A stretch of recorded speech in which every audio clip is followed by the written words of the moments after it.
እህቴ ሆይ ስሚኝ ለአንድ አፍታ፣ ስለ ሰው ልጅ ምን ሆነ ጌታ? ስለ ሰው ልጅ ከሰማይ ወርዶ ተሰቀለ ክብሩን አዋርዶ። አምላክ ሳለ ደግሞም ኃያል ማን ሰቀለው? ምን አይነት ኃይል? በፈቃዱ ሳይገደድ ሥጋ ለብሶ በመወለድ። በምን ምክንያት በማን ዘመን የፈጸመው ጌታ ቃሉን? በሄኖክ ዘመን በግፍ ተከሶ ተፈረደበት ለሞት ጨርሶ።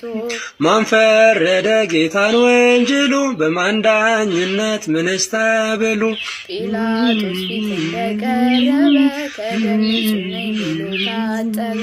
በልምዳቸው ጌታን ሲቀጡ ማን ተፈታ ማንን ለወጡ?